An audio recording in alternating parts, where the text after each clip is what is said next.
ನಮಸ್ಕಾರ. ಪ್ರತಿಯೊಬ್ಬರು ನನಗೆ ಮೆಸೇಜ್ ಮಾಡಿ ಕೇಳ್ತಾ ಇದ್ದಿದ್ದು ಏನಪ್ಪ ಅಂತ ಹೇಳಿದ್ರೆ, ಮೇಡಮ್ ನ್ಯೂ ಇಯರ್ ರೆಸಲ್ಯೂಷನನ್ನು ಹೇಗೆ ಕ್ರಿಯೇಟ್ ಮಾಡೋದು? ಹೇಗೆ ಗೋಲ್ಸನ್ನು ಸೆಟ್ ಮಾಡೋದು? ಹೇಗೆ ನಮ್ಮ ಗೋಲ್ಸನ್ನು ಮ್ಯಾನಿಫೆಸ್ಟ್ ಮಾಡೋದು ಅನ್ನೋದ್ರ ಬಗ್ಗೆ ತುಂಬ ಜನ ಪ್ರಶ್ನೆ ಕೇಳಿದ್ರಿ. ನೋಡಿ, ನಾವು ಪ್ರತಿ ಸತಿ ನ್ಯೂ ಇಯರ್ ರೆಸಲ್ಯೂಷನನ್ನು ಮಾಡ್ತೀವಿ. ಆದರೆ ವರ್ಷದ ಕಡೆ ಮೂಮೆಂಟಲ್ಲಿ ತಿರುಗಿ ನೋಡಿದ್ರೆ ನಾವು ಇಷ್ಟೊಂದು ಅಂದ್ಕೊಂಡಿರೋದನ್ನ ಮಾಡೋಕ್ಕೆ ಆಗಿರಲ್ಲ. ಎಕ್ಸಾಂಪಲ್, ದಿ ವಾರದಲ್ಲಿ ಅಟ್ಲೀಸ್ಟ್ 4 ದಿನ ವರ್ಕೌಟ್ ಮಾಡಬೇಕು ಅಂದ್ಕೊಂಡಿರ್ತೀವಿ. ನೋಡಿದ್ರೆ ಒಂದಿನನೂ ನಾವು ಜಿಮ್ ಕಡೆ ಹೋಗೇ ಇರಲ್ಲ. ಜಿಮ್ ಶುರುಗೆ ಹೋಗಿ ಅಲ್ಲಿ ಫೀಸ್ ಕಟ್ಬಿಟ್ಟು ಬರ್ತೀವಿ, ಮತ್ತೆ ಆ ಕಡೆ ತಲೆನೇ ಹಾಕಲ್ಲ. ಇದು ಮಾತ್ರ ಅಲ್ಲ, ಎಷ್ಟೊಂದು ಜನದಲ್ಲೂ ಹೀಗಾಗತ್ತೆ. ನಾನು ಹೀಗೆ ಮಾಡಿದ್ದೀನಿ. ಆದರೆ ನ್ಯೂ ಇಯರ್ ರೆಸೊಲ್ಯೂಷನನ್ನು ಹೇಗೆ ಸ್ಮಾಲ್ ಗೋಲ್ಸನ್ನು ಇಟ್ಕೊಳ್ಳೋದು, ಹೇಗೆ ನಾವು ಅಚೀವ್ ಮಾಡೋದು ಅನ್ನೋದ್ರ ಬಗ್ಗೆ ಇವತ್ತು ನಾನು ಮಾತಾಡ್ತಾ ಹೋಗ್ತೀನಿ. ಮೋಸ್ಟ್ ಇಂಪಾರ್ಟೆಂಟ್ ಏನಪ್ಪ ಅಂತ ಹೇಳಿದ್ರೆ ವಿಷನ್ ಬೋರ್ಡ್. ಅದ್ರ ಬಗ್ಗೆ ಹೇಳ್ತಾ ಹೋಗ್ತೀನಿ, ಕೇಳಿಸ್ಕೊಳ್ಳಿ. ಮೊದಲನೇದಾಗಿ ನ್ಯೂ ಇಯರ್ ರೆಸೊಲ್ಯೂಷನ್ ಅನ್ನ ಮಾಡ್ತೀವಿ. ಆದರೆ ಅದನ್ನ ಮಾಡೋಕ್ಕಿಂತ ಮುಂಚೆ ನಿಮ್ಮ ಕಳೆದ ವರ್ಷ ಏನೇನು ನಿಮ್ಮ ಜೀವನದಲ್ಲಿ ಒಳ್ಳೆಯದಾಗಿರ್ಬೋದಾಗಿರ್ಬೋದು, ಅಥವಾ ನೀವು ಯಾವುದೋ ಒಂದು ಮೈಕ್ರೋ ಗೋಲನ್ನು ಅಚೀವ್ ಮಾಡೋದಾಗಿರ್ಬೋದು. ಎಕ್ಸಾಂಪಲ್ಲು, ನೀವೊಂದು 2 kg ವೆಯ್ಟನ್ನು ಕಮ್ಮಿ ಮಾಡ್ಕೊಂಡಿರೋದಾಗಿರ್ಬೋದು, ಅಥವಾ ನಿಮ್ಮ ಕೆಲಸದಲ್ಲಿ ಪ್ರಮೋಷನ್ ಆಗಿರ್ಬೋದು, ಅಥವಾ ನಿಮ್ಮ ಸಂಬಂಧಗಳು ಇಂಪ್ರೂವ್ ಆಗಿರೋದಾಗಿರ್ಬೋದು. ಯಾವ ವಿಷಯಕ್ಕೆ ನೀವು ತುಂಬಾ ಗ್ರೇಟ್ಫುಲ್ ಆಗಿದ್ದೀರಾ, ನಿಮ್ಮ ಬಗ್ಗೆ ನಿಮಗೆ ಯಾವುದಾದ್ರೂ ಒಂದು ಹೆಮ್ಮೆ ಇರತಕ್ಕಂಥ ವಿಷಯಗಳನ್ನು ಬರೀರಿ. ಯಾಕೆ ಅಂತ ಹೇಳಿದ್ರೆ, ನೋಡಿ, ಪ್ರತಿ ಸತಿ ನಾವೇನು ಮಾಡ್ತೀವಿ, ನಮ್ಮ ಮೇಲೆ ನಾವು ತುಂಬ ಹಾರ್ಷ್ ಆಗಿದ್ಬಿಟ್ಟಿರ್ತೀವಿ. ನಾವು ಏನು ಅನ್ಕೋತೀವಿ, ಕನ್ನಡಿ ಮುಂದೆ ಹೋದ್ರೆ, ಯಪ್ಪ ಎಷ್ಟು ದಪ್ಪ ಆಗಿಬಿಟ್ಟಿದ್ದೀನಿ, ಯಪ್ಪ ನನ್ನ ಸ್ಕಿನ್ ಹಿಂಗಿದೆ. ಹೀಗೆ ನಮ್ಮ ಬಗ್ಗೆ ನಾವೇ ಎಷ್ಟು ಕೆಟ್ಟದಾಗಿ ಮಾತಾಡ್ಕೋತೀವಿ. ಬೇರೆಯವ್ರು ಮಾತಾಡೋದಿರ್ಲಿ ರೀ, ನಮ್ಮ ಬಗ್ಗೆ ನಾವೇ ಹಿಂಗೆಲ್ಲ ಮಾತಾಡ್ಕೋತಾ ಇರ್ತೀವಿ ಅಲ್ವಾ? ನಮ್ಮನ್ನು ನಾವೇ ಗೌರವಿಸ್ಕೋತಾ ಇರಲ್ಲ. ಅದರಿಂದ ಆಚೆ ಜನ ಕೂಡ ನಮ್ಮನ್ನು ಗೌರವಿಸೋದನ್ನ ಕಮ್ಮಿ ಮಾಡ್ತಾ ಹೋಗ್ತಾರೆ. ಅದೇ ನಿಮ್ಮನ್ನು ನೀವು ಒಂದು ಸೆಲೆಬ್ರಿಟಿ ಥರ ನೋಡ್ಕೊಳ್ಳಿ, ನಿಮ್ಮ ಬಗ್ಗೆ ನೀವು ತುಂಬ ಅಟೆನ್ಷನ್ ಕೊಟ್ಕೊಳ್ಳಿ, ನಿಮ್ಮ ಬಗ್ಗೆ ನೀವು ಕಾಳಜಿ ಕೊಟ್ಕೊಳ್ಳಿ. ನೀವು ಇರ್ತಕ್ಕಂಥ ಜಾಗ ಆಗಿರ್ಬೋದು, ಮನೆ ಆಗಿರ್ಬೋದು, ಎಲ್ಲವನ್ನು ಅಚ್ಚುಕಟ್ಟಾಗಿ ಇಟ್ಕೊಳ್ಳಿ. ಇದೆಲ್ಲವೂ ನಿಮ್ಮನ್ನು ಕಂಟ್ರೋಲ್ ಮಾಡಲಿ, ನೀವು ಕಂಟ್ರೋಲ್ ಮಾಡೋಕ್ಕೆ ಆಗ್ತಕ್ಕಂಥ ಕೆಲಸಗಳು ಅಲ್ವಾ? ನಾವು ಎಷ್ಟೋ ಸತಿ ಅನ್ಕೋತೀವಿ, ನಾವು ಬೇರೆಯವರನ್ನ ಬದಲಾಯಿಸಬೇಕು, ಬೇರೆಯವರನ್ನ ಚೇಂಜ್ ಮಾಡಬೇಕು ಅಂತ. ನಮ್ಮನ್ನೇ ನಾವು ಚೇಂಜ್ ಮಾಡ್ಕೊಳ್ಳೋಕ್ಕಾಗದಾಗ ಬೇರೆಯವರನ್ನ ಬದಲಾಯಿಸೋಕ್ಕೆ ಸಾಧ್ಯನಾ? ಯಾವುದು ಖಂಡಿತ ನಿಜವಲ್ಲ. ಮೊದಲನೇದಾಗಿ ನಿಮ್ಮನ್ನು ನೀವು ಹೊಗಳ್ಕೊಳ್ಳಿ ಅಂತ ಹೇಳಿದ್ರೆ, ನನ್ನ ಬಗ್ಗೆ ನನಗೆ ಇಷ್ಟೆಲ್ಲ ನಾನು ನನ್ನ ಲೈಫಲ್ಲಿ ಅಚೀವ್ ಮಾಡಿದ್ದೀನಿ, ನನ್ನ ಬಗ್ಗೆ ನನಗೆ ಹೆಮ್ಮೆ ಇದೆ ಅಂತ ನಿಮಗೆ ನೀವು ಶಬಾಷ್ಗಿರಿ ಕೊಟ್ಕೊಳ್ಳಿ. ಈ ವರ್ಷ ನಿಮಗೆ ಮುಖ್ಯವಾದ ಕೀ ಏರಿಯಾಸ್ ಮೇಲೆ ಫೋಕಸ್ ಮಾಡಿ. ಎಕ್ಸಾಂಪಲ್, ನನ್ನ ಹೆಲ್ತ್ ಬಗ್ಗೆ ಆಗಿರ್ಬೋದು, ನನ್ನ ರಿಲೇಷನ್ಶಿಪ್ ಆಗಿರ್ಬೋದು, ನನ್ನ ಫಿನಾನ್ಸ್ ಆಗಿರಬಹುದು, ನನ್ನ ಗ್ರೋತ್ ಆಗಿರಬಹುದು. ಇದೆಲ್ಲವೂ ಕೂಡ ಇಂಪಾರ್ಟೆಂಟ್ ಅಲ್ವಾ? ಒಬ್ಬ ಮನುಷ್ಯ ಖುಷಿಯಾಗಿ ನೆಮ್ಮದಿಯಾಗಿ ಇರಬೇಕು ಅಂತ ಹೇಳಿದ್ರೆ ಮೊದಲನೇದಾಗಿ ಹೆಲ್ತ್. ನಿಜವಾದ ವೆಲ್ತ್ ಯಾವುದಪ್ಪ ಅಂದರೆ ಹೆಲ್ತ್ ಆಗಿರ್ಬೋದು. ಸೊ ಹಾಗಾಗಿ ನೀವು ಫಿಟ್ನೆಸ್ ಆಗಿರ್ಬೋದು, ಜಿಮ್ಗೆ ಹೋಗೋದಾಗಿರ್ಬೋದು, ಯೋಗ ಮಾಡೋದಾಗಿರ್ಬಹುದು, ಒಳ್ಳೆ ನಿದ್ರೆ ಮಾಡೋದಾಗಿರ್ಬೋದು. ಎಷ್ಟೋ ಸತಿ ನಾವೇನು ಮಾಡ್ತೀವಿ, ಮೊಬೈಲ್ ನೋಡ್ತಾ ಇರ್ತೀವಿ, ರಾತ್ರಿ ಹೊತ್ತು ನಿದ್ದೆನೇ ಮಾಡೋದಿಲ್ಲ ಅಲ್ವಾ? 1 ಗಂಟೆ 2 ಗಂಟೆ ಆಗಿರಬಹುದು, ನಿದ್ದೆ ಮಾಡದೆ ಬೆಳಗ್ಗೆ ಅಷ್ಟೊತ್ತಿಗೆ ಎದ್ದೇಳ್ತಾ ಹೋಗ್ತೀವಿ. ನಿದ್ದೆ ಸರಿಯಾಗಿಲ್ಲ ಅಂತ ಹೇಳಿದ್ರೆ ನಮ್ಮ ಯಾವುದೇ ತರಹದ ವೇಟ್ ಆಗಿರಬಹುದು, ಓವರ್ ಆಲ್ ಡೆವಲಪ್ಮೆಂಟ್ಗೆ ನಮಗೆ ನಿದ್ದೆ ತುಂಬಾ ಮುಖ್ಯ. ಹಾಗಾಗಿ ನಿದ್ದೆಗೆ ತುಂಬಾ ಪ್ರಾಮುಖ್ಯತೆಯನ್ನು ಕೊಡಿ. ಅದಾದಮೇಲೆ ನಮಗೇನು ಅಂತ ಹೇಳಿದ್ರೆ ಮೆಂಟಲ್ ಹೆಲ್ತ್. ನಾವೆಲ್ಲ ಫಿಸಿಕಲ್ ಆಗಿ ಹೆಲ್ತನ್ನು ನೋಡ್ಕೋತಾ ಹೋಗ್ತೀವಿ, ಹಣ ಸಂಪಾದನೆ ಮಾಡ್ತೀವಿ. ಆದರೆ ನೀವೇ ನೆಮ್ಮದಿಯಾಗಿಲ್ಲ ಅಂತ ಹೇಳಿದ್ರೆ ಹಣ ಆಗಿರ್ಬೋದು ಎಲ್ಲವೂ ತೊಗೊಂಡು ನಾವು ಏನು ಮಾಡೋಕ್ಕೆ ಸಾಧ್ಯ ಅಲ್ವಾ? ಹಾಗಾಗಿ ಮನುಷ್ಯನಿಗೆ ತುಂಬ ಮುಖ್ಯ ಏನಪ್ಪ ಅಂತ ಹೇಳಿದ್ರೆ ನೆಮ್ಮದಿ ಅಲ್ವಾ? ನೀವು ₹1,00,000 ಒಡವೆ ಹಾಕಿದ್ರು ಕೂಡ ನಿಮಗೆ ನೆಮ್ಮದಿನೇ ಇಲ್ಲ ಅಂತ ಹೇಳಿದ್ರೆ ಆ ಒಡವೆಗೆ ಏನು ಸಂತೋಷ ತಂದುಕೊಡುತ್ತೆ ಅಲ್ವಾ?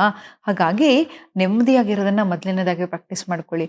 ಮಲ್ಗೋಕ್ಕಿಂತ ಮುಂಚೆ ಒಂದು ಗ್ರ್ಯಾಟಿಟ್ಯೂಡ್ ಜರ್ನಲಿಂಗ್ ಬರೆಯೋದಾಗಿರ್ಬೋದು, ಅಥವಾ ಹೇಗೆ ಅನಿಸ್ತಿದೆ ನಿಮ್ಮನ್ನು ನೀವು ಕೇಳಿ.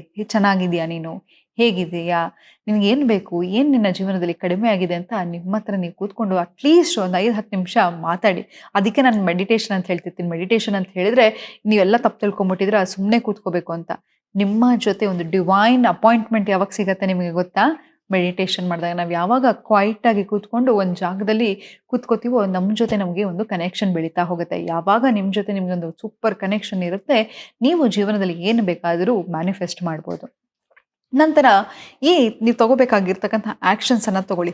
ಎಷ್ಟೋ ಸತಿ, ಮೇಡಮ್ ನನ್ನ ಜೀವನದಲ್ಲಿ ಏನು ಮಾಡಬೇಕು ನನಗೆ ಗೊತ್ತೇ ಇಲ್ಲ ಅಂತ ಹೇಳಿದಾಗ ನಾನು ಒಂದೇ ಒಂದು ಉತ್ತರ ಹೇಳ್ತೀನಿ. ಏನಪ್ಪ ಅಂತ ಹೇಳಿದ್ರೆ, ನಿಮ್ಮನ್ನು ನೀವು ಪರ್ಸ್ಯೂಡ್ ಮಾಡ್ಕೊಳ್ಳಿ ಅಲ್ವಾ?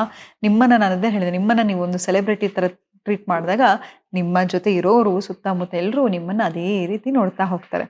ಮತ್ತು ನಿಮ್ಮ ರಿಲೇಷನ್ಶಿಪ್ಸ್ ಆಗಿರ್ಬೋದು, ಯಾರೋ ನಿಮಗೆ ನೋವು ಮಾಡಿರ್ತಾರೆ, ಮೋಸ ಮಾಡಿರ್ತಾರೆ, ಅವಮಾನ ಮಾಡಿರ್ತಾರೆ. ಅಂಥ ಟಾಕ್ಸಿಕ್ ರಿಲೇಷನ್ಶಿಪ್ಪನ್ನು ಒಂಟಿತನದಲ್ಲಿ ಇರೋ ಭಯದಲ್ಲಿ ಅಂಥ ರಿಲೇಷನ್ಶಿಪ್ ಜೊತೆ ಇರಕ್ಕೆ ಹೋಗಬೇಡಿ. ಯಾಕಂತ ಹೇಳಿದ್ರೆ ಯಾವತ್ತೂ ತಿಳ್ಕೊಳ್ಳಿ, ಆ ಟಾಕ್ಸಿಸಿಟಿ ಯಾವಾಗಿರುತ್ತೆ ನಮ್ಮನ್ನು ತಿಂತಾ ಬರುತ್ತೆ. ಸದಾ ನೆಗೆಟಿವ್ ಎನರ್ಜಿಯಲ್ಲಿ ನಾವಿರೋದು ತುಂಬಾ ಕಷ್ಟ ಆಗ್ತಾ ಹೋಗುತ್ತೆ. ನೋಡಿ, ಕೆಲವು ಸತಿ ಒಂದು ಸಂಬಂಧ ಕೆಟ್ಟದಾಗಿದೆ ಅಂತ ಹೇಳಿದ್ರೆ ಆ ಸಂಬಂಧ ಬಾಯಿ ಬಿಟ್ಟು ಹೇಳಬೇಕು ಅಂತಿಲ್ಲ, ನಿಮ್ಮ ಬಾಡಿನೇ ಫಸ್ಟ್ ರಿಯಾಕ್ಟ್ ಮಾಡ್ತಾ ಹೋಗುತ್ತೆ. ಸ್ಟ್ರೆಸ್ಸಿಂದ ನಿಮಗೆ ಪಿಂಪಲ್ ಬರೋದಾಗಿರ್ಬೋದು, ಕೂದಲು ಉದುರೋದಾಗಿರ್ಬೋದು, ಗೊತ್ತಿಲ್ಲದೆ ಇರಿಟೇಟ್ ಆಗ್ತಾ ಇರೋದು. ಯಾಕಂತ ಹೇಳಿದ್ರೆ ಕಾನ್ಸ್ಟೆಂಟ್ ಆಗಿ ಆ ನೆಗೆಟಿವಿಟಿಯನ್ನು ನೀವು ತಗೋತಾನೆ ಹೋಗ್ತಾ ಇರ್ತೀರಾ. ಅಂತಹ ಒಂದು ರಿಲೇಷನ್ಶಿಪ್ಗಳಿಗೆ ಗುಡ್ ಬಾಯ್ ಹೇಳಿ, ಅವ್ರು ಕಲಿಸಿರ್ತಕ್ಕಂಥ ಪಾಠಕ್ಕೆ ಥ್ಯಾಂಕ್ಸ್ ಹೇಳಿ ಮುಂದೆ ಜೀವನವನ್ನು ನಡೆಸೋದನ್ನು ಕಲ್ತ್ಕೊಳ್ಳಿ. ಮತ್ತು ಮೋಸ್ಟ್ ಇಂಪಾರ್ಟೆಂಟ್ ಏನಪ್ಪ ಅಂತ ಹೇಳಿದರೆ, ನಿಮಗೆ ನೀವು ಟೈಮನ್ನು ಕೊಟ್ಕೊಳ್ಳಿ. ಯಾಕಂತ ಅದನ್ನೇ ಹೇಳಿದೆ, ಯಾವಾಗ ನೀವು ವೆಯ್ಟ್ ಲಾಸನ್ನು ಮಾಡ್ಕೋತೀರಾ, ಫಿಟ್ ಆಗಿರ್ತೀರ, ಜನ ಕೂಡ ನಿಮ್ಮನ್ನು ಅಷ್ಟೇ ಸೀರಿಯಸ್ ಆಗಿ ತಗೋತೀರ ಅಲ್ವಾ. ನಿಮ್ಮ ಗ್ರೂಪಲ್ಲೇ ಇರೋ ಅಥವಾ ನಿಮ್ಮ ಫ್ಯಾಮಿಲಿ ಯಾರೋ ಒಬ್ರು ದಪ್ಪಗಿದ್ದಾರೆ, ಅವರನ್ನು ಅವ್ರು ಚೆನ್ನಾಗಿ ನೋಡ್ಕೊಂಡಿಲ್ಲ, ಸ್ವಲ್ಪ ಏನೋ ಗಾತ್ರದಲ್ಲಿ ಇದ್ದರೆ ಎಲ್ಲರೂ ಅವ್ರ ಬಗ್ಗೆ ತಮಾಷೆ ಮಾಡ್ತಿರ್ತಾರಲ್ವಾ. ಹಾಗಂತ ಅವರ ದೇಹದ ಬಗ್ಗೆ ಅಲ್ಲ, ಯಾರು ಅವರನ್ನು ಸೀರಿಯಸ್ ಆಗಿ ತಗೊಳಕ್ಕಾಗಲ್ಲ. ಮತ್ತು ನೋಡಿ, ಯಾರಾದರೂ ಹಣ ಕೊಟ್ಟು ಏನನ್ನ ಬೇಕಾದರೂ ಕೊಂಡ್ಕೋಬೋದು ಅಲ್ವಾ. ಆದರೆ ಫಿಟ್ನೆಸ್ಸನ್ನು ಕೊಂಡ್ಕೊಳ್ಳೋಕ್ಕೆ ಸಾಧ್ಯನಾ? ಖಂಡಿತವಾಗ್ಲೂ ಇಲ್ಲ. ಹಾಗಾಗಿ ಫಿಟ್ನೆಸ್ಸನ್ನು ತುಂಬಾ ಸೀರಿಯಸ್ ಆಗಿ ತಗೊಳ್ಳಿ, ಆಯಿತಾ. ನಿಮ್ಗೆ ಏನೂ ನನಗೆ ವರ್ಕೌಟ್ ಮಾಡೋಕ್ಕೆ ಉದಾಸೀನ ಅಂತ ಹೇಳಿದ್ರೆ, ನಿಮ್ಗೆ ಇಷ್ಟ ಬರೋ ಹಾಡನ್ನು ಹಾಕಿ ಡ್ಯಾನ್ಸ್ ಮಾಡೋದಾಗಿರ್ಬೋದು, ಏನನ್ನಾದರೂ ಸರಿ. ಆದರೆ ನೀವು ಬೆವರಬೇಕು, ನಿಮ್ಮ ಬಾಡಿಯಿಂದ ತಾನಾಗೆ ತಾನು ಟಾಕ್ಸಿಕ್ಸ್ ಆಚೆ ಹೋಗ್ತಾ ಹೋಗಬೇಕು. ನಿಮಗೆ ಗೊತ್ತಿಲ್ಲದ ಹಾಗೆ ನಿಮ್ಮ ಸ್ಕಿನ್ನಲ್ಲೂ ಕೂಡ ಒಂದು ಒಳ್ಳೆ ಗ್ಲೋ ಬರಲಿಕ್ಕೆ ಶುರುವಾಗುತ್ತೆ. ನಂತರ ಏನೇನಪ್ಪ ಮಾಡಬೇಕು ಅಂತ ಹೇಳಿದರೆ, ಒಂದು ವಿಷನ್ ಬೋರ್ಡನ್ನು ಮಾಡೋಣ. ನೀವು ನಂಬ್ತೀರಾ, ನಾನು ಲಾಸ್ಟ್ ಇಯರ್ ಮಾಡಿದ ವಿಷನ್ ಬೋರ್ಡಲ್ಲಿ 80% ನನ್ನ ಜೀವನದಲ್ಲಿ ಆಗಿದೆ ಗೊತ್ತಾ. ನೀವು ಇರಬೇಕಾಗಿರ್ತಕ್ಕಂಥ, ನೋಡಿ ನಮಗೆ ಏನಾಗುತ್ತೆ ಅಂತ ಹೇಳಿದ್ರೆ, ನಮ್ಮ ಸುಪ್ತ ಮನಸ್ಸಿಗೆ ನಾವು ಕನಸು ಕಾಣ್ತಿದ್ದೀವ ನಿಜನಾ ಅಂತ ಗೊತ್ತಾಗಲ್ಲ. ಎಷ್ಟೋ ಸತಿ ಸುಮ್ಮನೆ ನೀವೇನೋ ಅಂದ್ಕೊಂಡಿರ್ತೀರ, ನಿಮ್ಮ ಜೀವನದಲ್ಲಿ ಆಗಿದೆ ಅಲ್ವಾ. ಹಾಗಾದ್ಮೇಲೆ ಒಳ್ಳೆಯದನ್ನು ಯೋಚನೆ ಮಾಡ್ತಾ ಹೋಗಿ, ಖಂಡಿತವಾಗ್ಲೂ ಆಗುತ್ತೆ. ಹೆಂಗಾಗುತ್ತೆ, ನನ್ನ ಸಂಬಳ ಬಂದ್ಬಿಟ್ಟು 10,000, ನಾನು 1,00,000 ಕನಸು ಕಾಣೋಕ್ಕೆ ಸಾಧ್ಯನಾ ಅಂತ ಅನ್ಕೋಬೇಡಿ. ನೋಡಿ, ಕನಸು ಕಾಣೋದಕ್ಕೆ ಏನೂ ಇಲ್ಲ ಅಲ್ವಾ. ಏನೋ ಹಣ ಕೊಡಬೇಕಾ? ಇಲ್ಲ. ಸೊ ಹಾಗಾಗಿ ಒಂದು ವಿಷನ್ ಬೋರ್ಡನ್ನು ಮಾಡಿ, ಒಂದು ಕಾರ್ಡ್ಬೋರ್ಡ್ ಬಾಕ್ಸನ್ನು ತೊಗೊಳ್ಳಿ. ಪಿಂಟ್ರೆಸ್ಟಲ್ಲಾಗಿರ್ಬೋದು, ನಿಮ್ಗೆ ಇಷ್ಟ ಬರೋ ಮ್ಯಾಗ್ಝಿನಲ್ಲಾಗಿರ್ಬೋದು, ನಿಮ್ಮ ಡ್ರೀಮ್ ಮನೆ ಹೇಗಿರುತ್ತೆ ಅದನ್ನು ಹಾಕ್ತಾ ಹೋಗಿ.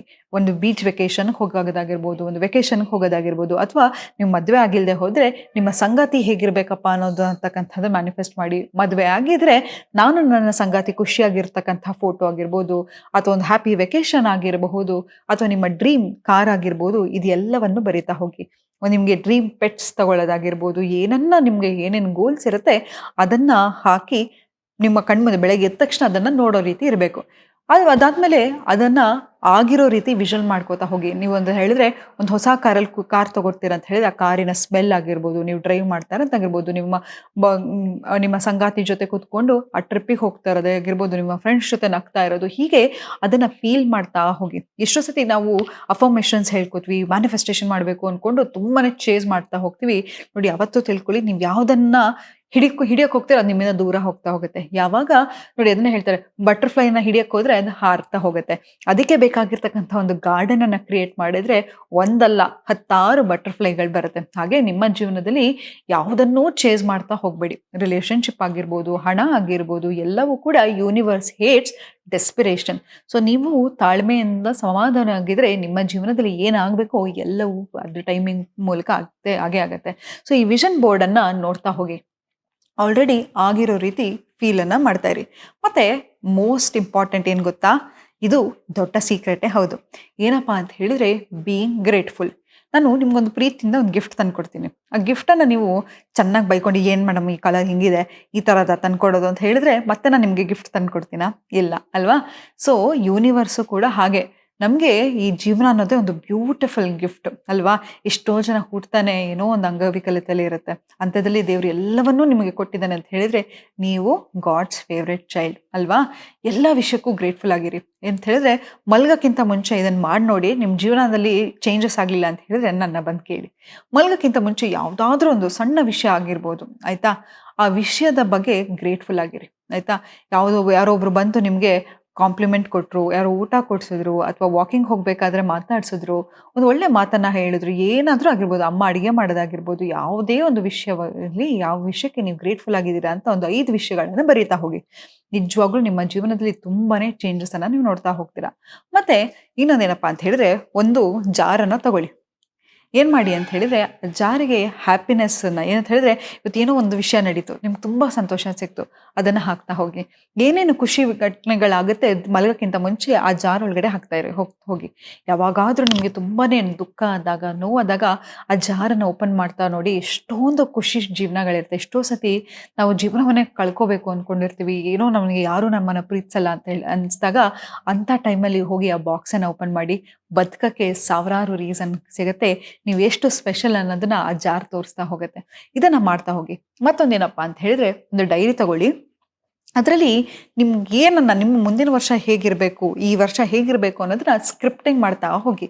ಅಂತ ಹೇಳಿದ್ರೆ, ನಾನು ಈ ವರ್ಷ 5 kg ಕಡಿಮೆ ಆಗಬೇಕು, ಈ ವರ್ಷ ನಾನು 1 ಲಕ್ಷ ಸಂಪಾದನೆ ಮಾಡಬೇಕು ತಿಂಗಳಿಗೆ, ಈ ವರ್ಷ ನಾನು ಮನೆ ತಗೋಬೇಕು, ಈ ವರ್ಷ ನಾನು ನನ್ನ ರಿಲೇಷನ್ಶಿಪ್ಗಳನ್ನು ಇಂಪ್ರೂವ್ ಮಾಡ್ಕೋತಾ ಹೋಗ್ಬೋದು. ಈ ಥರ ಎಲ್ಲವನ್ನು ಬರಿತಾ ಹೋಗಿ. ಹೇಗೆ ಬರಿಬೇಕಪ್ಪ ಅಂತ ಹೇಳಿದ್ರೆ, ಪ್ರೆಸೆಂಟ್ ಟೆನ್ಸ್. ನಾನು ನನ್ನ ಕನಸಿನ ಮನೆಯಲ್ಲಿ ಇದ್ದೀನಿ, ನಾನು ನನ್ನ ಕನಸಿನ ಜಾಬಲ್ಲಿದ್ದೀನಿ, ನಾನು ತಿಂಗಳಿಗೆ 1 ಲಕ್ಷ ಹಣವನ್ನು ಸಂಪಾದನೆ ಮಾಡ್ತಾ ಇದ್ದೀನಿ ಅಂತ. ಯಾಕೆ, ಏನು, ಹೆಂಗೆ ಅಂತ ಕ್ವಶನ್ ಮಾಡ್ಲಿಕ್ಕೆ ಹೋಗ್ಬೇಡಿ. ಅದು ಆಗಿರೋ ರೀತಿ ಎಲ್ಲವನ್ನು ಬರಿತಾ ಹೋಗಿ. ಅದನ್ನು ನಂಬ್ತಾ ಹೋಗಿ. ಮಲ್ಗೋಕ್ಕಿಂತ ಮುಂಚೆ ಅದನ್ನು ಓದಿ. ವಿಷನ್ ಬೋರ್ಡನ್ನು ಕೂಡ ಒಂದ್ಸತಿ ಫೀಲ್ ಮಾಡ್ತಾ ಹೋಗಿ. ಖಂಡಿತವಾಗ್ಲೂ ನಿಮ್ಮ ಜೀವನದಲ್ಲಿ ನೀವು ಏನು ಬೇಕೋ ಅದೆಲ್ಲವನ್ನು ಮ್ಯಾನಿಫೆಸ್ಟ್ ಮಾಡ್ತೀರಾ ಅಂತ ಹೇಳ್ತಾ ಇವತ್ತಿನ ಸಂಚಿಕೆನ ನಾನು ಮುಕ್ತಾಯಗೊಳಿಸ್ತಿದ್ದೀನಿ. ಧನ್ಯವಾದಗಳು.